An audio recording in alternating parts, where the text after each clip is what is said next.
Renderings are the visual tools we use to communicate our designs, and those are always accomplished by using a 3D view.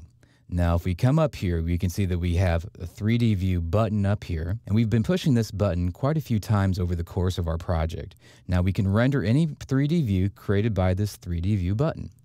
Also, underneath the View tab, there's 3D View. If you come down here and place a camera inside of the space or on the outside of the space, you can also render those views. In fact, those are my favorite types of views to do renderings from. They show up things of perspective really well, and they make real lifelike looking views. Now, we already have a few examples of those kind of views that we've created earlier in the project, and that is underneath our 3D views here, we have such things as our exterior north elevation, our exterior street view of the house. We also have the interior kitchen and dining room view. Each of these were created just using the little 3D camera, placing it in there and looking in that direction.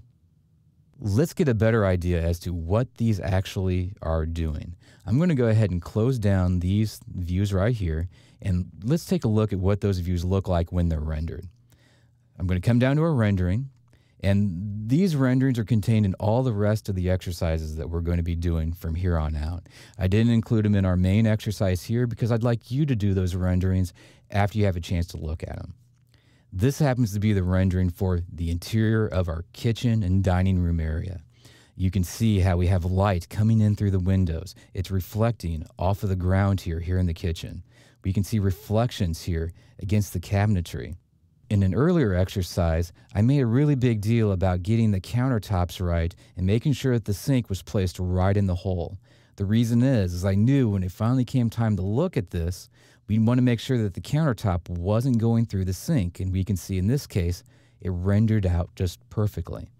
Over here, we have the light, and we can see how the light is casting its light up and it's reflecting off of the ceiling up above. Because of this level of detail and the light reflecting in all directions, doing renderings can take some time. At the lowest level settings, it can take a few seconds. At the best level settings, it can take hours and hours and hours to do. The longest rendering it took me to do was somewhere in the 14 to 16 hour range. And the reason why it took that long to do is because I believe it was in the 150 to 200 lights on the inside of this building.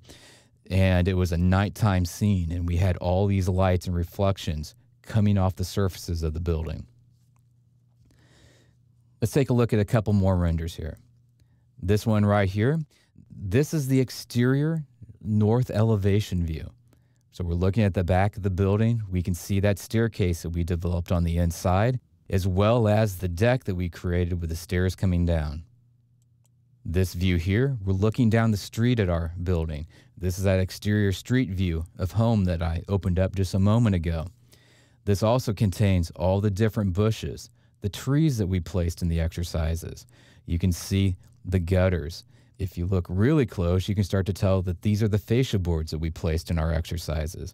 In short, everything we've done up to this point had a purpose. Not just to be showing up in a set of construction documents, but so it would look nice, realistic when we looked at it inside of a rendered view. And let's get back into our actual project here. So I'm back in 1601 renderings, and we're going to take a look here at our first floor plan. And in this space, we had ended up placing a camera. And we clicked here and we placed it out into this direction. That view was the 3D view of interior kitchen and dining. We just saw this view rendered, and I was commenting about the light coming in and reflecting off of the floor. That was rendered by coming down to the little teapot tool, and that was done at a high level of detail. If you would click render now, it would start rendering, and your final product should look practically identical to the image you just saw, if not identical to it. There are other settings that are available. Draft will do it at a really low level of detail, best at the high level of detail, but it'll be very slow. We have our different lighting schemes.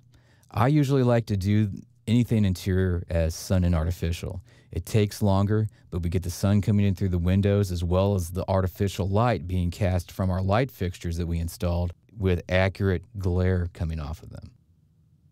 Underneath here, we have artificial only. That would be a nighttime scene.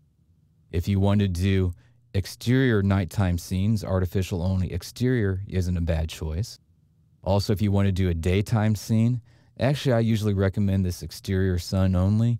You're not going to be able to see the light fixtures on too much inside of your house anyway if you're standing on the outside and it's during the day. So that's what I usually use. As far as the backgrounds go, I usually use no clouds or few clouds. Few clouds if I want a little bit of character in the sky. No clouds if I want to have a nice blue sunny sky. My favorite one though is image. If I have an actual picture of the site, then I'll take that picture of the site and paste it into the background. By doing that, we will be able to see them through your windows and through your doors. Adjust exposure. You can always use adjust exposure after the scene has been rendered. For instance, if I come up here to draft and click on render, in just a few moments, we're going to see a pixelated image start to come across our screen. Now, it's going to do a couple of passes here. So the first time that we look at it, it's going to look really bad. The second time when it comes back across again, it's going to refine itself. Just realize this is at a draft level as opposed to that really nice level of lighting that we were looking at earlier. And you can see how much darker this scene looks than the scene look that we saw rendered just at the start of this exercise, because that one was fully rendered at a high level of accuracy. This doesn't, so it's much darker and not as nice.